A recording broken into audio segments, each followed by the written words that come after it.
Okay.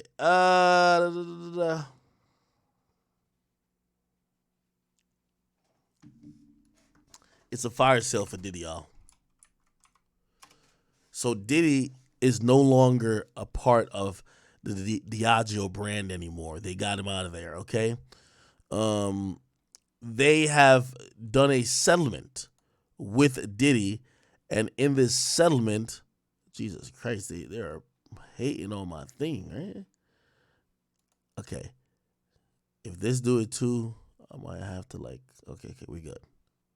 Okay, so they did a settlement where that De Leon shit, Diddy no longer owns it. So Diddy's no longer technically in the liquor game. Now, the settlement is clearly them paying Diddy to buy out his portion of what was left. So remember, Ciroc, he never owned Ciroc. The deal with Ciroc was that he was an endorser. And then because their relationship with Ciroc matured over time, when he would debut flavors like coconut or like citrus, whatever, like, whatever flavors of that, he would get percentages on just those bottles being sold. That's what was told to me, right? Still a pretty good deal. And by the way, Diageo said that they paid him over $1 billion, which shit, like pay me $1 billion too. I like that. That's good. However, he did have some ownership in De Leon. He owned it 50-50. It was a joint venture with Diageo. But now it looks like after all the sexual assault and sexual harassment and obviously like domestic violence stuff, they have decided to part ways with him. Anyway, he says they have resolved all disputes. Both parties announced on Tuesday, apparently ending a long, complicated legal battle where Combs alleged that the liquor giant had not supported marketing agreements involving Ciroc and De Leon. By the way, so this settlement was also to settle it. It was a discrimination lawsuit that he brought against them to say they're discriminating against him because he's black and they're treating his liquor subpar that they wouldn't treat other liquor brands, like for example Casamigos, which by the way, this bottle of Casamigos is owned by De Leon. Okay, yeah. They've now agreed to resolve all disputes between them, and he's withdraw all the allegations about Diageo and will voluntarily dismiss the lawsuits against them with prejudice. All right. The statement attributed to both parties reads they have no ongoing business relationship with either respect to Ciroc or De Leon, which Diageo now solely owns. They own De Leon. If you ask me what happened, this is it. Listen, in negotiation with Diddy right now, not only has he taken some severe financial hits, he's not in the proper grounds to really use the leverage that he possibly can to get favorable outcomes in negotiations. So I do believe that Diageo saw that and said, hey, we could pay you probably half of what you were asking for, get you the fuck out of here. We still own these brands and we'll be good. So I think that's exactly what happened, Combs sued Diageo in May 2023 in New York Supreme Court in Manhattan after alleging that the company, which also distributes Johnny Walker, Captain Morgan, Casamigos, and others, had neglected the spirits under their joint control. In the lawsuit, they alleged that Diageo had not given Ciroc and De Leon the same kind of marketing and promotion it gave other brands in portfolio. He also alleged that Diageo had undermined the business marketing that Ciroc and De Leon were doing as urban rather than something that for the general market. Anyway, yeah, it appears that Diddy's bunkering down. If you're wondering, like, do I think Diddy's gonna come back? Man, I think Diddy's bunkering down till probably it's got to be a 6 months bunker down. Bunker down for 6 months. Hey, let's get cash heavy right now. Let's liquidate certain shit because right now his biggest commodity is his ability to sell, but right now his face card isn't good, so he can't really be all on your TV, all in the videos promoting whatever thing that he could help get those products to move. So what he's doing is like, yo, let me get cash heavy because I'm pretty sure he's gonna get some lawsuits or he's fighting lawsuits at the moment, and at least just wait some time before like really popping back on the scene.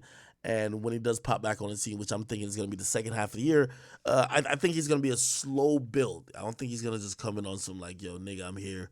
Fuck all that other shit. I think he's going to do that. Maybe even a rebrand, Maybe even a rebrand. You got to realize He's yeah, he got like Young Miami on a freak off allowance allegedly, and that type of thing, you know, that image might be killed for him because as soon as we think about Diddy, if we see Diddy with two bottles right now turning up, we're thinking, damn, this thing about to have a freak off after that. So he might have to rebrand himself more like a family guy, or just rebrand himself like, shit, act like he finna get married or something like that. You know what I mean? Kind of calm it down, make people not that, on edge about him. And I hate to use the word on edge after the whole thing we talked about yesterday, talking about on edge. Oh my God. But yeah, I think he's gonna lay low for 6 months and then kind of quietly come back on the scene. And I think the all the damage is gonna take a year to a year and a half for people to really start looking at him and stop remembering obviously the obvious, which is all these allegations that was levied against him by Cassie and a few others. You get what I mean? All right.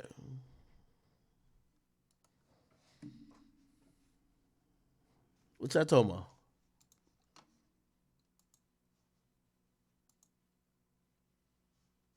Hold on, I'm loading the chat up here. Okay, here we go. By the way, thank y'all for some of the donations you guys sent in. Let me read some of them. Jazeel, thank you for the 10. He says, yo, analyze all the shit you've been through the past couple of months. Cut everybody off you've been interacting with and surround yourself with just like Myron and Walter. Them boys are striving for greatness anywhere. And he's like, I'm a fan from 8 years ago. I mean, I think definitely this year going forward, and I want to make, because every time y'all take me so much on face value and everything I'm saying, like I'm trying to definitely make better choices in the people who I have around me, and also in some of the bullshit I tolerate from said people, right? Like, there's so many situations where I believe my kindness is taken for weakness and things of that sort, and I'm trying to not let that be the norm because it hasn't turned into some of the best situations. 20 Glocks, thank you for the 5. He said, yo, on edge equals horny, man. Smooth Guy says, boom, 445. I guess he's making a play off EDP's name. He says, 20 Glocks also said, yo, why was y'all fans of him anyway? I guess he's talking to y'all about Boom. Smooth Guy says, who said Boom Cosby? Kevin Shrista, thank you for the 10. He says, yo, man, chat nigga shit, man. 11 years he's been rocking with us. Appreciate you. Hold on. He says, yo, I love watching you and following you forever, but I know you're mostly disappointed in Boom for his actions and there's no coming back. No Jumper posted new videos. You should watch it. Love you. Yeah, man. Those videos today, it broke my heart. I was super upset. Well, super sad, but then upset because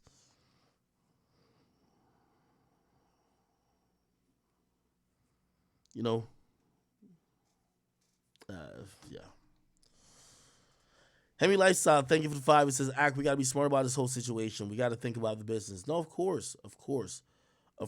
And by the way, there's so many people, who, use this brand and use this motor to get a paycheck or help feed their family and shit like that. And, people just really express to me like how they thought about this whole thing. It was just like, what the fuck? Hey, right. How to, man, thank you for the 10. It says, the word you're looking for is the kitty diddler. It said, Boom is a kitty diddler. I seen him do it. Holy. I've seen him do it. Mr. B says, yo, my nigga, W-Ack. Brandino says, play the video. We played it. And Pray for Dip says, if Lil Boom don't trust you, he gonna touch you.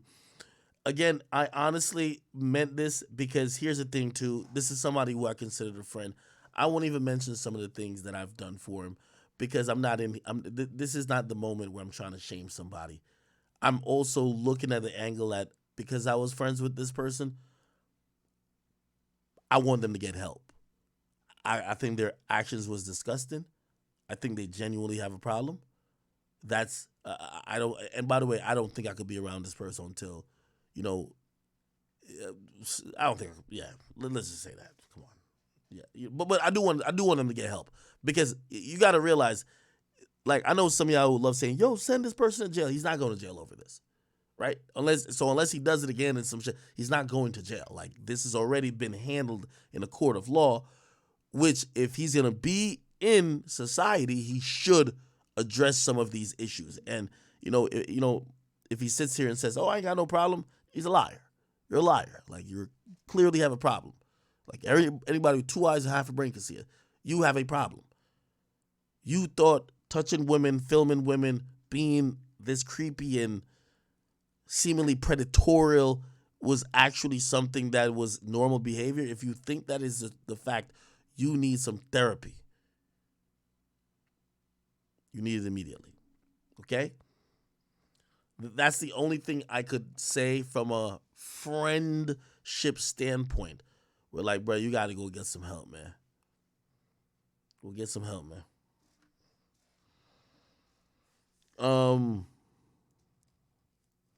Call me Khan. He says, yo, how can you not observe Boom and see slightly off?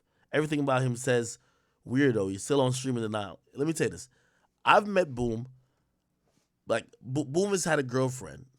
Like, for the majority of time that I've seen him or been around him. He's never came across to me, or again, but this is only what's maybe in my peripheral or what I've seen.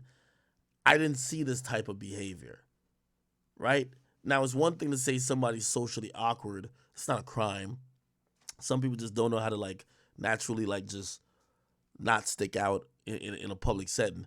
It's another thing, and we're not gonna use words like weirdo. And the reason why I'm saying let's not use words like weirdo is because what we seen, no, of course it does fit under the idea of being weird, but what we seen is a problem. That is someone that needs help. And I'm going to continue to say that.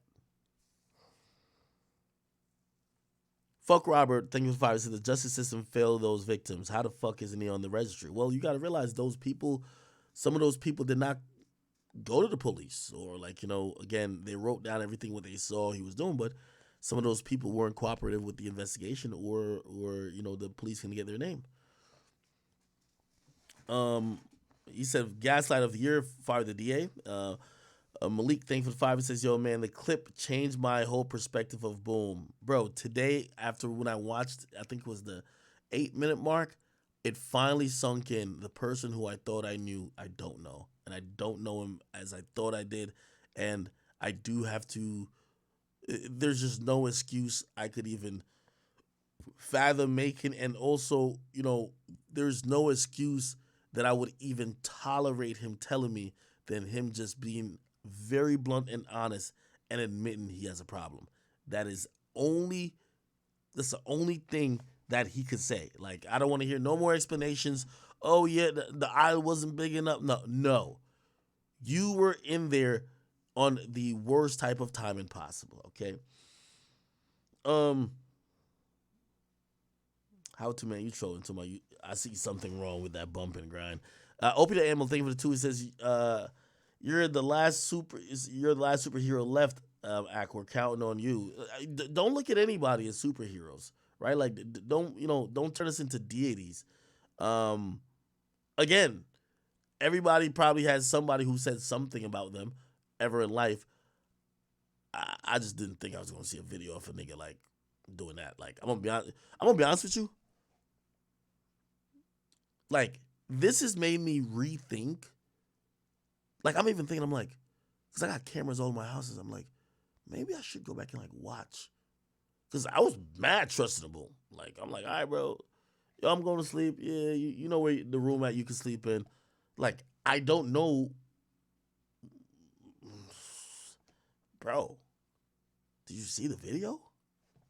Crazy. Oink for me. He says, yo, this is the main reason I don't trust people with my kid. You never know someone real's intention. That's true. Rob Real, thank you for the 2. He says, man, he had on pajamas so he could get that good feel. Go Crazy said, man, she's underage too. That was her mother. She's talking about the girl that was in the cosmetics aisle, and the mom seemingly pulled up with a cart. Herb Kushner says, man, self-snitching for clout and getting a life sentence. Shaking my head. Broad daylight, what did,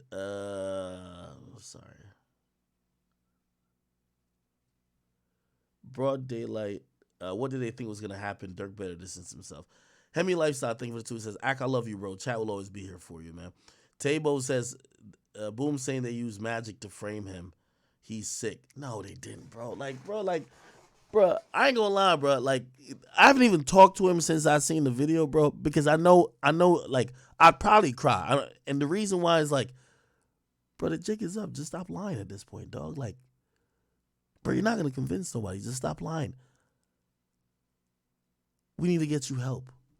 And the first thing is you're gonna have to admit that I don't know if it was a phase you were going through, my nigga.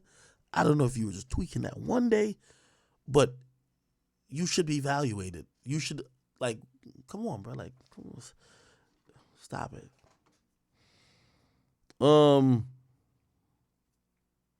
Scarlett, thank you for the 5. She says, yo, love the content act. Please talk about Ali Lottie.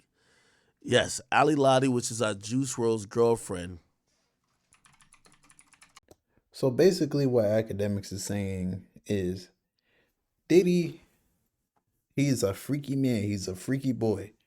They have cut him out of everything basically because what Diddy really did for these companies was promote. Like, he is probably top 3 of the richest black men in hip hop. He was cool, tapped in with everybody. Everybody knows him. He has the right connections. They're the money behind it, basically. Because, Diddy's money and like those massive corporations' money is two different types of money. So they're the money behind it, and he just promotes. And he's probably getting hundreds of millions of dollars a year from it. Just promoting.